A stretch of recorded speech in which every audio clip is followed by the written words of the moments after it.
Wife demands I split son's paycheck. DW. Her son because I shouldn't play favorites. It's escalating. Alright, so things at my house are getting seriously messy, and I'm talking about the kind of mess that's hard to clean up. Here's what's going down. I've got two sons living at home. My biological son, who's 17, and my stepson, who's 19. Both of these guys have part-time jobs in retail, and they started working around the same time. But my stepson got his job first because, well, he's older, and he just landed one quicker. Here's the twist. When my biological son started bringing home paychecks, I made a decision to stash away 30% of his earnings. Sounds a bit strict, right? But it wasn't for nothing. I wasn't just hoarding his cash for no good reason. I was secretly building up a fund for him to use later on something big, like a car. He knew I was taking some money, but he didn't know all the details. And I kept it under wraps because I wanted it to be a surprise. Now, my wife knows I do this, and she's been cool with it because we keep our money matters separate. She's had some tough times in the past with money and relationships, so I never push too hard on combining our finances.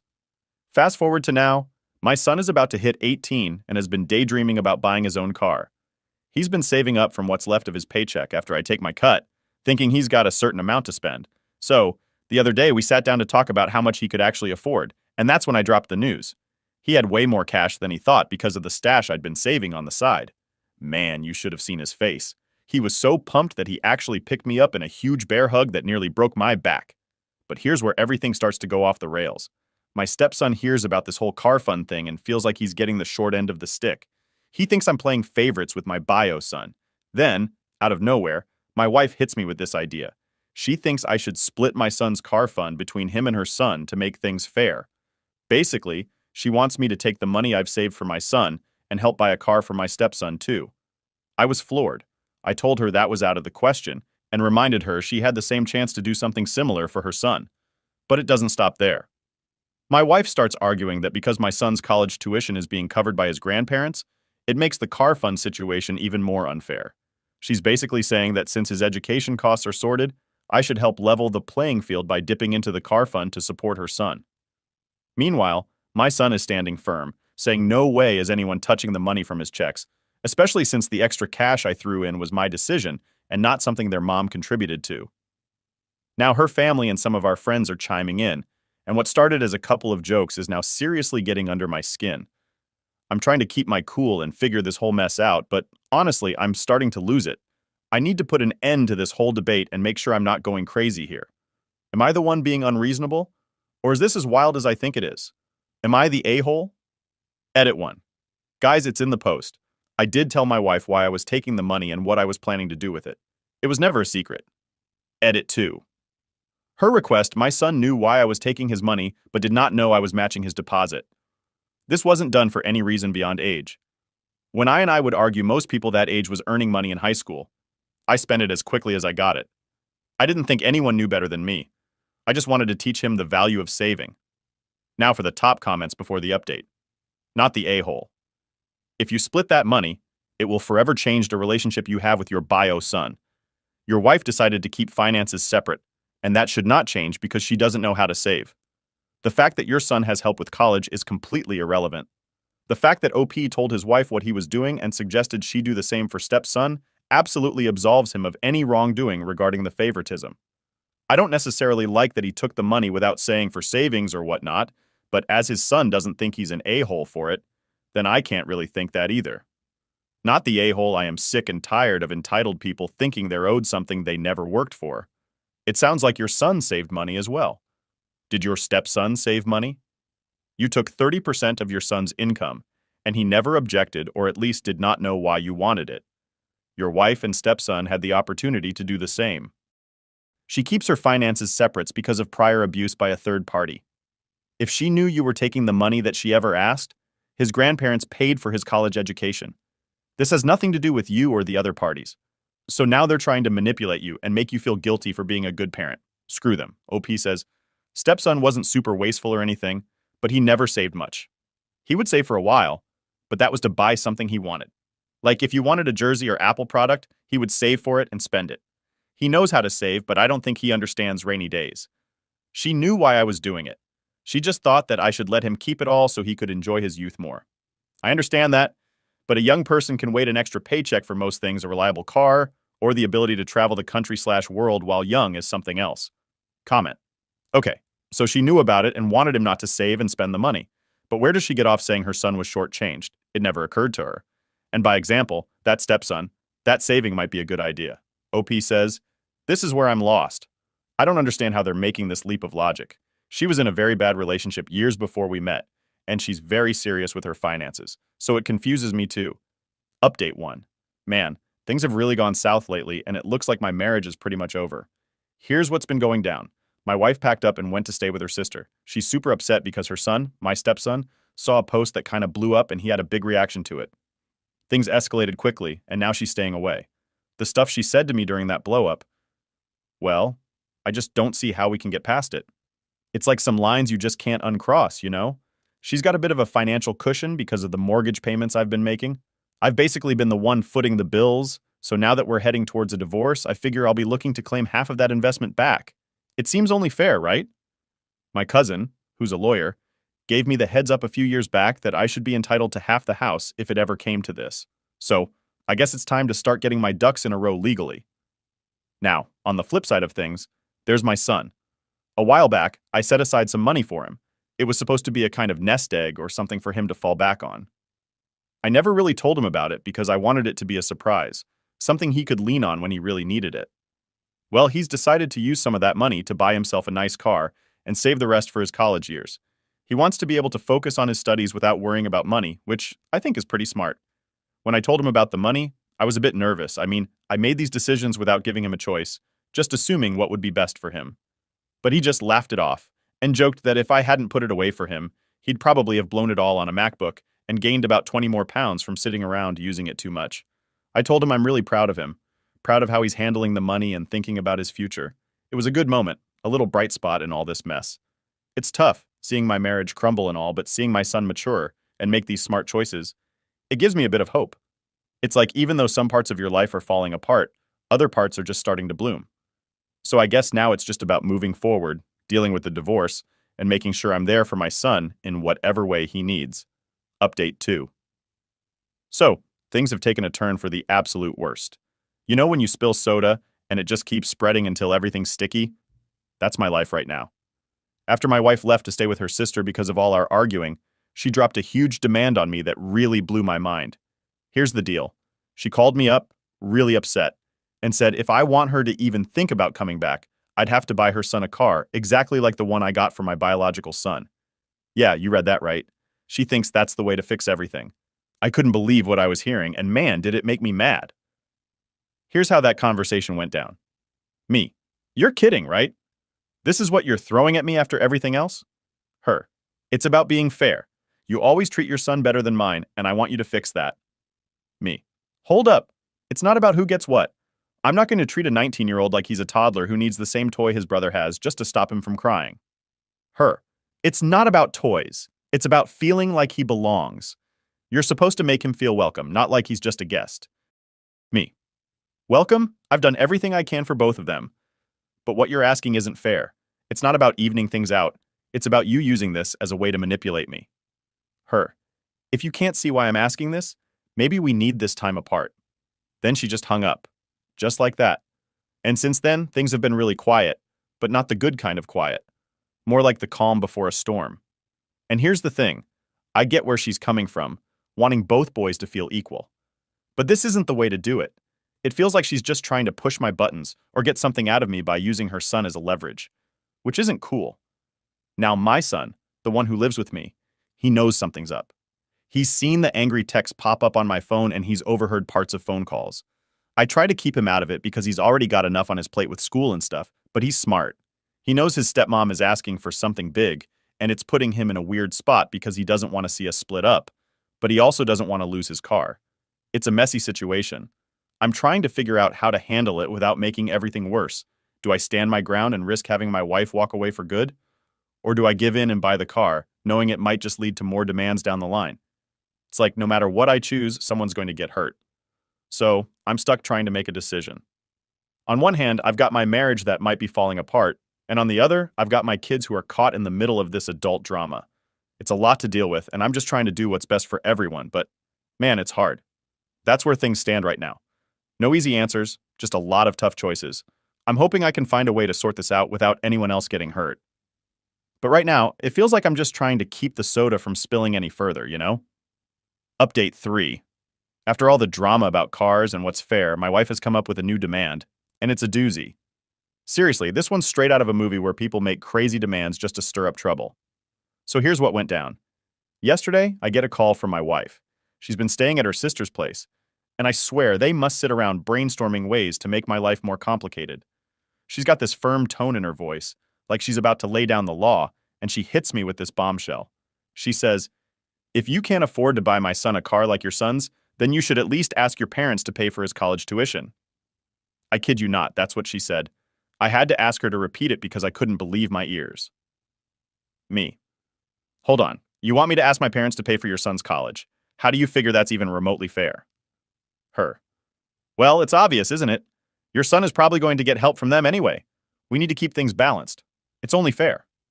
Me. Look, them helping out my son, their grandson, is one thing. But asking them to pay for your son, who they hardly know, that's a whole different ballgame. Her. What's the big deal? It's just money, and they have it. It would show that you care about my son as much as yours. Me. It's not just money. It's a lot of money. And it's not about caring. This is about what's reasonable. You're asking for too much here. Her. I'm only asking for you to make an effort. My son feels left out, and this could really help. Me. This is not the way to handle it. You're asking me to put my parents in a really awkward position. Her. Maybe if you explained it to them, they'd understand. It's all about family, right? Me. That's not their responsibility. You can't just declare that someone else should pay for your child's education. Her. Well, I think it's worth asking. If you don't, it just shows where your priorities are. I was so frustrated that I just ended the call. I mean, how do you even respond to that? It's like she's living in another world where she can just make these wild demands and expect everyone to jump. After hanging up, I sat there just trying to process it all. It feels like she's turned into someone I don't even recognize anymore. Like, imagine your friend turning into a cartoon villain who's always plotting some crazy scheme. That's what it feels like. I spent the rest of the evening thinking about how to deal with this without causing a huge blow-up. I talked to a couple of friends about it, and they were just as shocked as I was. They agreed that it's an unreasonable ask and that I was right to stand my ground. They also suggested that maybe it's time to think about where this relationship is headed if things are getting this out of hand. Meanwhile, my son has been keeping to himself mostly. He's caught bits and pieces of these conversations, and it's tough on him. He feels stuck in the middle, which is the last thing I want. He's trying to focus on school and his future, but all this drama keeps spilling over, and it's a lot for him to handle. So, that's where I'm at. Stuck between a rock and a hard place, trying to keep the peace but also stand up for what's right. It's a mess, and I'm just doing my best to navigate through it all without making things worse. No easy solutions, just a lot of tough decisions and hoping for the best. Update 4. Well guys, here's the latest, and man, it's a big one. I've officially hit my limit with all the craziness, and after a lot of tough thinking and some really deep conversations with my closest friends and even a counselor, I've decided to file for divorce. Yep, it's actually happening. I never thought I'd be the guy to say this, but enough is enough. Let me back up a bit and tell you how this decision came about, because it wasn't overnight. After my wife demanded that my parents pay for her son's college tuition, like it was the most normal thing to ask, it made me stop and really look at what our marriage had become. It felt like I was in a constant state of negotiating with her, always trying to dodge the next outrageous request. So I started by talking to a lawyer, just to understand my options. I needed to know what divorce would involve, especially with kids in the picture, even though one is technically my stepson. The lawyer laid it all out, the steps, the costs, and what rights I have, which made things a bit clearer for me. After a lot of soul-searching, I got the papers drawn up. Sending them to her wasn't easy. I felt this huge mix of emotions: relief, guilt, sadness, you name it. When she got the papers, well, let's just say she didn't take it quietly. She called me up and the conversation was intense. Her, "What is this? Are you seriously doing this?" Me, "Yeah, I am. I've thought it through and it's what needs to happen. We can't keep going like this." Her, "So you're just going to throw away everything we've built, just like that?" Me, "It's not just like that. This has been building up for a long time. It's not healthy for us or for the kids to keep going in circles like this." She started yelling then, really letting me have it. She accused me of being a terrible stepfather, of not caring about her or her son, and a lot more. It got really personal and really hurtful, but I knew I had to stay calm. Her, "You're going to regret this. You can't just decide this on your own. Me. I think I can. I think it's the best for both of us. And deep down, you know all this fighting isn't good for anyone. Her. You're so selfish. You only ever think about yourself and your son. That's when I realized no matter what I said, it wasn't going to change her mind or how she saw the situation. So I ended the call. I just hung up because nothing good was going to come from more yelling. The house has been super quiet since then, kind of like the quiet you get after a big storm passes. It's weird, but also a bit peaceful, knowing that a decision has been made, even if it's a hard one. My son, bless him, has been an absolute champ through all this. He's been worried, sure, especially about what it means for us moving forward. We've had some really long talks, just sitting on the couch talking about everything. I told him that no matter what happens, I'm here for him, and we'll get through this together. He's been really mature about it all, and I'm super proud of how he's handling things. It's not easy, but we're trying to focus on the future, on something better than the constant stress we've been living under. So now it's about taking each day as it comes. There's a lot to sort out with the divorce, legal stuff, figuring out living arrangements, all that. But for the first time in a long while, I feel like I'm taking control back, making a decision that's truly mine. It's scary, but also freeing in a way I didn't expect. And that's the update. Big changes, tough times, but hopefully, a light at the end of this tunnel. Thanks for sticking with me through this roller coaster. Here's to better days ahead, however they come. Update 5. My soon-to-be ex-wife decided to make a surprise appearance at my house yesterday, and let me tell you, it was like something out of a movie. I was just finishing up some chores around the house, trying to keep things tidy and my mind off the whole divorce mess, when I heard a knock at the door. Thinking it might be a package I was expecting, I didn't think much of it. But when I opened the door, there she was, my wife, standing there as if the past few months of arguments and demands hadn't happened. She had this determined look on her face, like she was about to sell me on the idea of getting back together. Without waiting for an invitation, she started talking right away. Her. This is ridiculous, We're being silly letting things go this far. We can sort all of this out. Me. I'm not sure there's anything left to sort out. We've been over this. The divorce is moving forward. She seemed taken aback by my response, like she expected me to just agree and drop everything. But I've been through too much to just flip-flop now. Her. We can't just throw away what we had over one disagreement. We can fix this. Me. It wasn't one disagreement, though. It's been months of issues, and it's worn me down. I've already made my decision. She tried to push further, suggesting we could go back to how things were, pretend like the bad stuff never happened. But let's be honest, you can't just pretend like things didn't happen. Her. Let's just go back. I'll make it better, I promise. We can forget all the nasty stuff and start fresh. Me. Going back isn't an option. Things were not okay, and we both know it. Her frustration was building, I could tell. Her voice got louder, her gestures more animated. She was in full persuasion mode, but it all just reminded me of why I was so drained in the first place. Her. You're being so stubborn. Think about us. About what you're throwing away. Me. I have thought about it, a lot. I'm thinking about a healthier future for me and our son. That's what matters now. That set her off. She started throwing around accusations, calling me selfish, saying I was ruining her life and that I'd regret this. The whole 9 yards. Her anger was palpable, and it echoed down the street as she raised her voice. Her, you'll see how big a mistake you're making. You'll miss me and I won't be there. Her words were harsh, and it hurt, not gonna lie. It's tough seeing someone you cared about in that state, so angry and upset, but it also solidified my belief that I was making the right decision for my sanity and our son's well-being. After what felt like an eternity of back and forth, she finally stormed off. The door slam that followed was like the period at the end of a very long, very stressful sentence. It shook the frame and probably startled the neighbors. Once the door closed behind her, I just stood there for a minute, trying to process the whirlwind that had just hit. It was a lot to take in. Eventually, I went back to my chores, but my mind was racing the whole time. The house felt quieter after she left, almost too quiet, like when the power goes out and you suddenly realize how noisy electricity is. It gave me a lot of time to think about everything, about how moving forward means making tough choices, even if they lead to tough conversations like the one I just had. So that's the latest chapter in this saga. It's been one heck of a ride, and while I wish it were smoother, I'm just focusing on the road ahead. It looks like it's going to be a solo journey for a while, but maybe that's for the best. Thanks for sticking around for the update. Here's hoping for some peace and quiet in the next one. Update 6. Hey everyone, I got some big news to share in this latest update. My divorce is officially final. It's been a long and winding road, filled with ups and downs, but we finally closed that chapter. Let me tell you, it feels like I'm starting a whole new phase of my life, and I'm here to share all the details with you. The whole process of finalizing the divorce was pretty intense. There were countless meetings with lawyers, lots of paperwork, and a ton of back and forth discussions to sort everything out fairly. We had to decide on how to split everything we owned together, which wasn't easy. But in the end, she got her half, and I got mine. It was all very structured and by the book, which was honestly a relief given how heated things had gotten between us. On the day everything was signed off, it felt surreal. I walked into the lawyer's office feeling a mix of nerves and relief. It was like heading into the last exam of the school year, knowing that summer was on the other side. We sat down, signed document after document, and with each signature, I felt a little piece of the stress float away.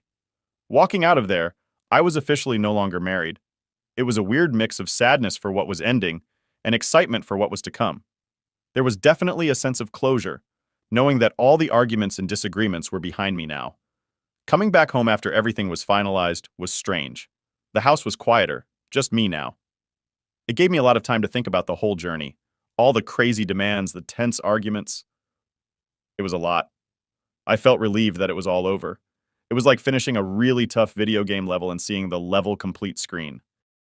With the divorce in the rearview mirror, I started to rediscover things about myself that I had put on hold. I got back into reading, picked up some new books that had been sitting on my shelf gathering dust. I started watching some series I'd missed out on. It was nice to just sit back and enjoy things without any drama hovering over me. I've also been reconnecting with friends. Had a few guys over for a game night last week, and it was a blast.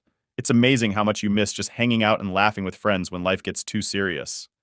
Most importantly, I've been spending a lot of quality time with my son. We've been talking more, not just about the big stuff, but also the little everyday things. It's been great to reconnect and build our relationship stronger during this new phase of our lives. He's been really resilient through everything, and seeing him adapt and stay positive has been a huge comfort to me. Looking ahead, I'm thinking about what's next for me. Maybe some new hobbies, or even planning a little trip somewhere to clear my head and get a fresh perspective. I'm not rushing into anything, just taking it one day at a time and seeing where life takes me. And you know what? I feel genuinely happy. It's like I've stepped out from under a cloud and everything's a bit brighter. Sure, I know life isn't going to be perfect from here on out, but I feel ready to handle whatever comes my way with a clearer head and a lighter heart. Thanks so much to all of you for following along with my updates, for your advice, and just for being there. It's made a huge difference, knowing I've got a bunch of folks rooting for me. Here's to new beginnings and whatever adventures lie ahead. I'll keep you all posted, and hopefully, the next update will be filled with some fun new stories. Cheers to moving forward, everyone. Last update. Hey everyone, I know it's been a while since I last dropped an update here, and I've seen a bunch of you asking how things have been going. Well, strap in, because I've actually got some really good news to share this time around, and it's a welcome change from the usual drama. Since the divorce wrapped up and all that stormy weather passed, life has been surprisingly peaceful. I've been putting a lot of energy into just enjoying the quiet moments, hanging out with my son, and catching up on all the little pleasures I missed out on during the rough patches. We've been doing a lot of fun stuff together, hiking, watching movies, and even started a little weekend project building a model train set. It's been great seeing him so upbeat and involved. But here's the best part. I've met someone new. Her name's Emily, and she's absolutely wonderful. How we met is actually a funny story. A friend of mine, who's also a bit of a matchmaker, had been telling me about Emily for weeks, saying things like, "You've got to meet her, you two would really hit it off." I was a bit hesitant at first because, just coming out of a divorce and all. But I finally agreed to a casual meetup over coffee. We met at this cozy little cafe downtown that she picked out. It's one of those places with a lot of quirky decorations and a chill vibe. We ended up talking for hours. I mean, it was one of those conversations that just flows, you know? We talked about everything, from our favorite books, turns out we're both huge fans of mystery novels, to our adventures traveling to different countries, to our love for cheesy 80s movies. She has this great sense of humor and an infectious laugh that just makes you want to keep chatting. Now, the really special part about Emily is how she is around my son. From the get-go, she's been incredibly kind and genuinely interested in getting to know him. She's got this gentle, easygoing way about her that he really took to. The first time they met, we all went out for a simple lunch and then to the park. It wasn't anything fancy, just some sandwiches and a frisbee, but watching them interact was something else. They clicked almost instantly, laughing and joking around.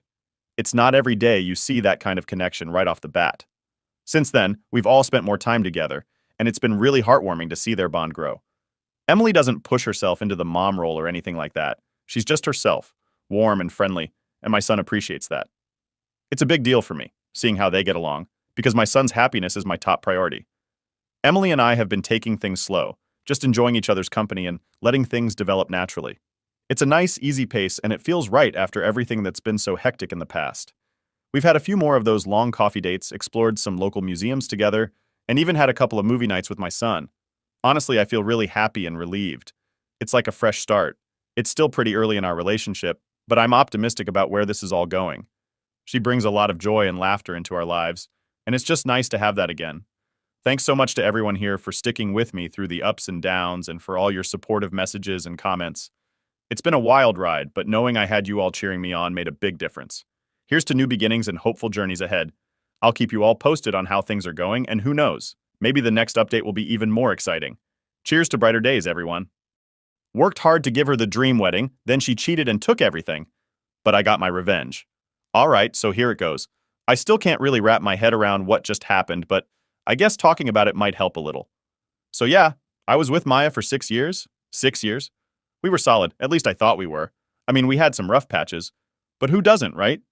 We'd been together long enough to start talking about getting married, and she'd always dreamed about this perfect wedding. Like the whole 9 yards, the big white dress, the fancy venue, tons of guests, all that. I loved her, so I was willing to bust my ass to make that happen. I was working these crazy hours, 12-hour shifts, and saving up every penny for the wedding. We even had a joint account set up specifically for that. We both put money into it over the years, but honestly, most of the deposits were from me. I'm not saying that to be petty, just being real. Anyway, things seemed fine until a couple months ago. So here's where things start to get F****ket up. Out of nowhere, Maya gets hooked on this stupid mobile game. You know, one of those rhythm ones where you tap to some music and your character dances. I didn't think much of it at first. I mean, I wasn't into it, but it wasn't hurting anyone, right? She'd play it after work and sometimes would stay up late doing it, but whatever, people unwind in different ways. Or at least that's what I thought. Then out of nowhere, she starts talking about this guy Aaron she met on the game. She tells me they've been chatting on the game's message board or whatever, and I'm like, okay, cool, she's making a friend. But as time went on, I started noticing she was spending more and more time on her phone talking to this dude, and less time with me. I didn't want to be that guy, you know, the jealous boyfriend, but it just felt weird. Fast forward a few weeks, and one day, she comes to me, completely serious, and says she's found a connection with this guy that we supposedly never had. I'll never forget the way she said it, like, what the hell? We've been together 6 years, and she's saying she's got a better connection with some guy she's never met in person. Someone she met through a freaking game? I tried to keep my cool and just asked her straight up what she meant by that. She said she had this chemistry with Aaron that she hadn't felt with me for a long time. You can imagine how that hit me. Like, I've been working my ass off, saving up, putting in overtime for our wedding, and suddenly she's telling me some random dude in an online game is her soulmate or whatever. I asked her if she was serious, and she said yeah. That's when I knew things were about to go downhill fast. So fast forward again. I'm working in a city far from home, still grinding out those 12-hour shifts because, you know, I still had hope at this point that we'd work things out. Maybe she was going through something, right? I wanted to believe that we could fix it. But then one night, after a long day at work, I go to check the joint account. And guess what? All the money's gone. I'm talking every last cent. Now, this is the part where my stomach dropped. That account had nearly $6,000 in it. $6,000 that I'd been saving for the wedding, and it was all gone. I knew it was her. Who else could have done it? I just sat there staring at the screen, trying to figure out if this was real. Maybe it was some mistake, or maybe she needed the money for something urgent and forgot to tell me. But I knew better. I knew this was her way of saying she was done with me, done with the wedding, and done with everything we had built together. I called her right away. She didn't pick up the first few times, but I kept calling. When she finally answered, I asked her what the hell was going on. She didn't even sound sorry. She just said she needed the money, and that since it was a joint account, she had the right to take it. No apology, no explanation, nothing. Just straight up said she took it because she could. I don't know if you've ever felt this before, but in that moment, I was completely numb. I didn't know whether to scream, cry, or just hang up. I asked her if this was about Aaron, and she said yeah, that she was planning on starting fresh. She was going to meet up with him in person and see where things go from there. I couldn't even process it. She was leaving me, Someone she'd been with for 6 years, for some guy she only knew through a King mobile game. I tried to get her to explain more, but she just said it wasn't working between us anymore, and that she needed something new. New? Really? We've been together for years, built a whole life together, and she throws it all away for something new. It felt like my entire world just collapsed in that moment. I hung up, and that's when it really hit me. She was gone, and there was nothing I could do about it. I went back to check the joint account details again, just to be sure. Yep, it was wiped clean. But here's the kicker. She took everything from our wedding fund, even though 80% of it was my money. And legally, I couldn't do anything about it because it was a joint account, and both of us had equal rights to it. That night, I couldn't sleep. I was stuck in a city miles away from home, working a job I hated, and all for a wedding that was never going to happen. I kept replaying everything in my head, how we got to this point, where things went wrong. I had been doing everything I could to give her the life she wanted, and she just walked away like it meant nothing. The worst part? I still loved her. As much as it hurt, part of me still wanted to believe we could work it out. Maybe this was just a phase, right? Maybe she'd realize she was making a mistake and come back. But deep down, I knew that wasn't going to happen. She was already gone. After that night, I decided to call her dad, Mark. I wasn't sure if it was the right move, but I had to do something. I wasn't going to let her get away with draining the account like that. Mark's a decent guy, and we've always gotten along, so I figured he'd at least hear me out. When I told him what happened, he was pissed. Like I could hear it in his voice. He couldn't believe it either. He asked for my bank statements to see how much of the money was actually mine, and he said he'd talk to her and figure out a way to pay me back. I hung up the phone, feeling a little better knowing someone was on my side, but I knew the real fight was yet to come. So after talking to Mark, I was trying to figure out what the hell I was going to do next. Like, my mind was all over the place. It wasn't just about the money, though yeah, losing that much cash stung like hell, but it was more about realizing that Maya wasn't the person I thought she was. It's like everything I thought I knew about her just got flipped upside down, and I was left there trying to pick up the pieces of what was left of my life.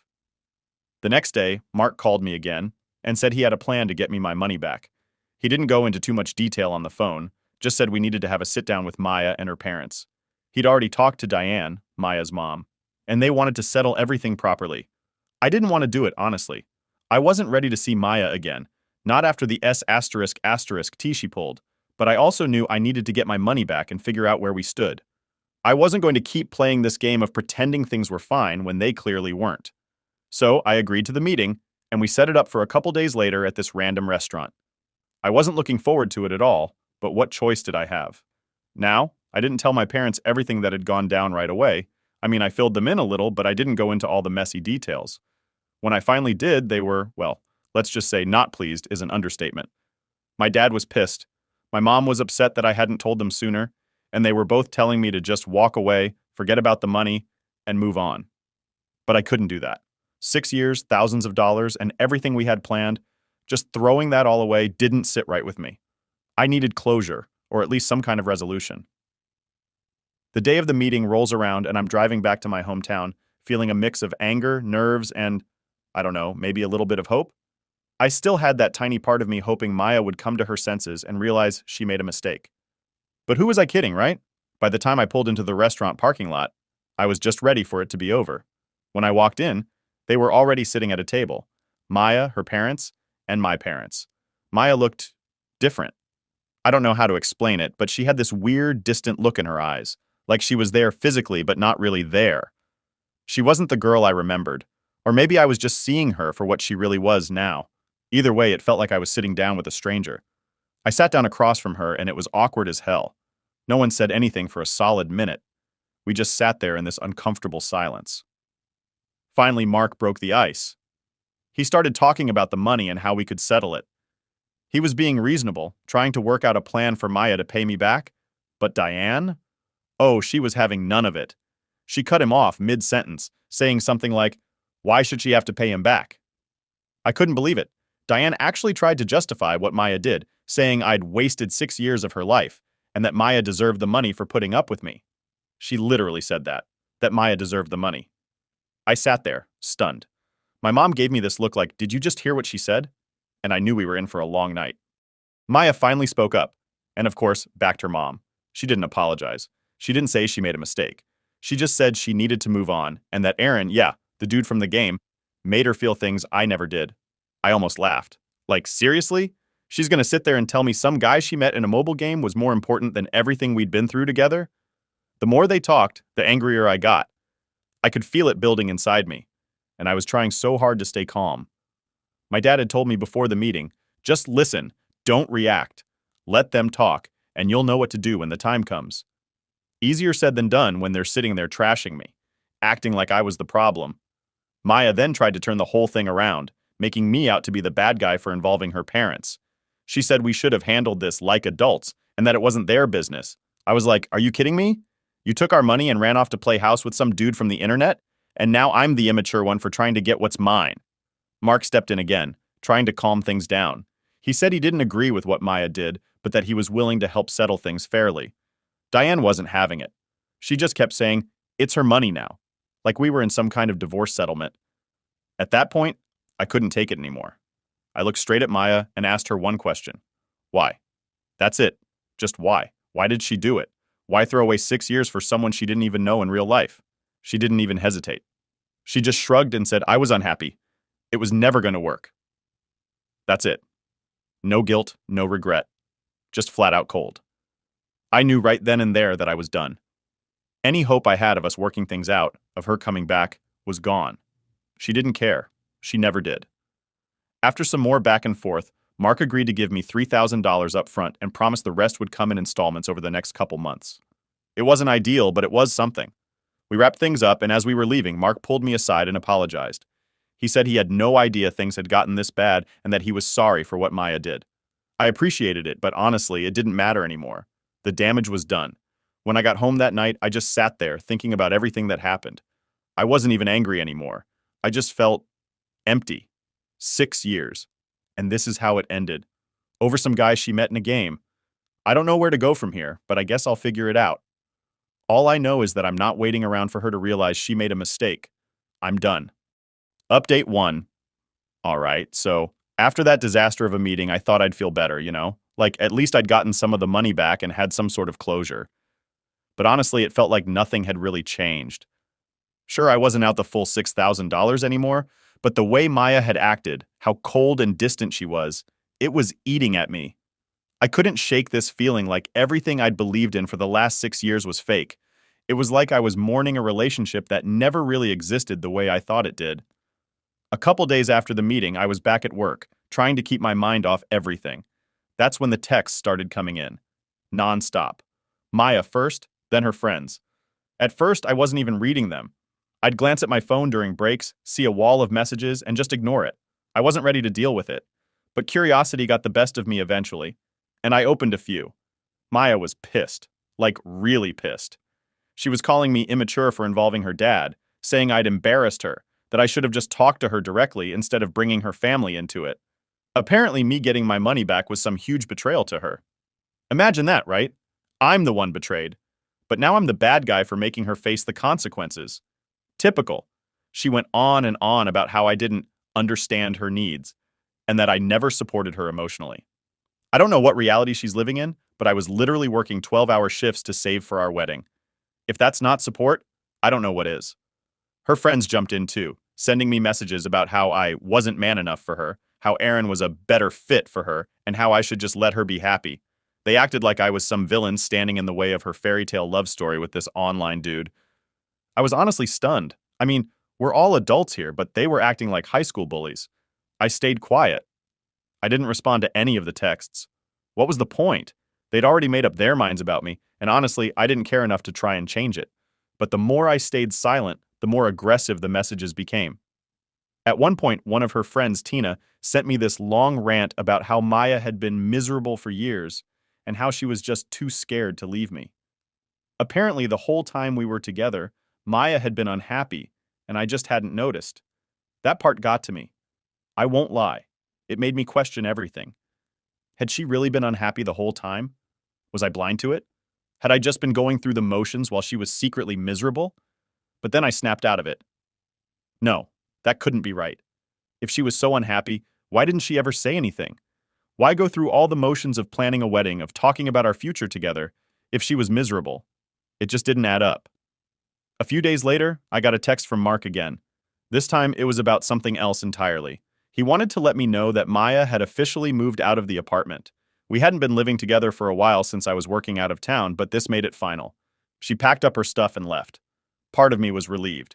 At least now I wouldn't have to deal with the awkwardness of us running into each other at the apartment. But another part of me felt like this was it, the final nail in the coffin. It's crazy how quickly things can fall apart. Here's where things got really weird, though.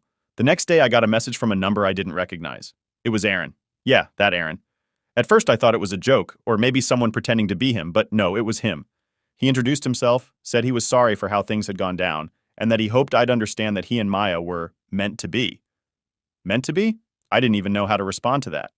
He went on to say that he never meant to steal Maya from me and that it just happened. I could feel the anger rising again, but I kept my cool. He tried to play the victim, saying he had no control over how things unfolded and that he hoped we could be civil about everything. Like, dude, you've never even met her in person. You've only talked through a screen. But sure, you're meant to be. Give me a break. I didn't respond to him either. What was the point? I wasn't going to engage in some back and forth with a guy I didn't even know about a relationship I wasn't a part of anymore. It was pointless. But I gotta admit, seeing that message made it all feel even more surreal. I thought things couldn't get worse. But this?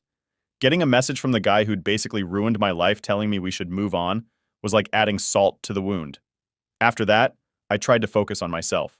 I stopped checking my phone as much, blocked Maya and her friends on social media, and just kept my head down at work. But there was this constant feeling of emptiness. Like I'd spent 6 years building this life with her, and now it was just gone. I didn't even know who I was without her. That was the hardest part. We'd been together so long that I forgot what it was like to just be me. My parents were worried about me, kept asking how I was doing, but I didn't have much to say. I didn't know how to explain what I was feeling, so I just told them I was fine. But inside, I was anything but fine. I was lost. The worst part was knowing that Maya didn't care. She'd moved on, she had Aaron now, and I was just nothing. It was like I never even mattered to her. That realization hurt more than anything. I kept replaying everything in my head, wondering what I could have done differently, how I didn't see it coming. But no matter how many times I went over it, the outcome was the same. She'd left me for someone else, and there was nothing I could do to change that. At this point, all I can do is move forward. It's not going to be easy, but I don't have much of a choice. I've got to figure out how to rebuild my life without her. It's going to take time, and I know there are going to be days when it feels impossible, but I'm done looking back. She made her choice, and now I've got to make mine. Thanks for sticking with me through all this. I never thought my life would turn into this kind of mess, but here we are. Hopefully things will get better from here. Only time will tell. Update 2. So things were starting to settle down a bit. I mean, they weren't great, but I'd blocked Maya, Aaron, and her friends on everything, and I was doing my best to just keep my head down, focus on work, and try to move on. It wasn't easy. Honestly, it felt like I was walking around with this heavy weight on my chest all the time. But I figured the less I thought about it, the better. No point dwelling on what I can't change, right? That plan was working. Until one day, there was a knock on my door. I wasn't expecting anyone. I hadn't really been in touch with many people outside of work and my parents, so when I opened the door and saw Maya standing there, my heart kind of stopped for a second. I hadn't seen her since that meeting with her parents, and honestly, I wasn't ready to face her again. But there she was, standing on my doorstep like nothing had happened, like she hadn't completely wrecked my life. I didn't know what to say. My first instinct was to just shut the door in her face, but something in the way she was looking at me stopped me. She looked different, nervous, maybe even scared. It wasn't the cold, distant Maya from before. This was something else. "Can we talk?" she asked, her voice quiet. I didn't want to, but for some reason I stepped aside and let her in. Maybe part of me was still hoping for some kind of closure. Or maybe I just needed to hear her admit that what she did was wrong. I don't know. She walked in, and we both stood there awkwardly for a minute. I wasn't about to offer her anything to drink or make her comfortable. She didn't deserve that after everything. I just wanted to hear what she had to say and get her out of my apartment as fast as possible. Finally, she broke the silence. "I'm sorry," she said, her voice barely above a whisper. I almost didn't believe it at first. Maya, the same person who had justified taking all the money, the same person who left me for a guy she never even met, was apologizing? It felt weird. I didn't respond right away. I just stared at her, waiting for her to continue. She fidgeted with her hands, something I hadn't seen her do in years. Maya was always so confident, so sure of herself. Seeing her like this was strange, I messed up, she said, her voice shaking a little. I know I hurt you, and I know I can't take it back, but I just wanted you to know that I'm sorry. I've been thinking a lot about everything, and I realize now that I made a mistake. A mistake? That's what she was calling it now? A mistake is spilling coffee on someone's shirt? Leaving your boyfriend of 6 years for a guy you met through a game and taking all his money? That's not a mistake. That's a choice. I crossed my arms and leaned against the wall, still not saying anything. I wasn't going to make this easy for her. If she wanted to apologize, she was going to have to actually explain herself. She took a deep breath and continued. I've been talking to Aaron, and it's not what I thought it would be. He's different than what I expected. There it was. I almost laughed. Of course, Aaron wasn't living up to her expectations. What did she think was going to happen? That this random guy from the internet was going to sweep her off her feet and give her the perfect life? I thought I knew him, she said, her voice breaking a little. But I don't. Not really. And now I realize that I threw away everything we had for nothing. That last part stung. Not because she was admitting she made a mistake, but because it felt like she was trying to paint herself as the victim here. Like she was the one who got tricked by Aaron, and now I should feel sorry for her. I finally spoke. You didn't throw everything away for nothing. You made a choice. You chose him, and you didn't just hurt me. You destroyed everything we had. You took the money, you lied, and you didn't even have the decency to apologize until now. So what do you want me to say, Maya? Do you expect me to just forgive you because you finally realized he's not who you thought he was? She flinched at my words, and for a second I felt a little bad. But then I remembered everything she'd done, and that feeling was gone. No, she said, her voice soft. I don't expect you to forgive me. I just wanted you to know that I'm sorry. That's all. I stood there for a moment, trying to process what she was saying. Part of me wanted to believe her, to think that maybe she really was sorry, but another part of me knew better. This wasn't about me. This was about her feeling guilty and trying to make herself feel better. She wasn't here to fix things. She was here to clear her conscience. I don't need your apology, I said finally. What I needed was for you to not do this in the first place. And now, it's too late. You made your choice, and you're going to have to live with it. She didn't say anything after that. She just nodded, her eyes filled with tears, and for a moment, I thought she might break down right there in my apartment. But instead, she turned and walked toward the door. Before she left, she paused and looked back at me. I really did love you, you know.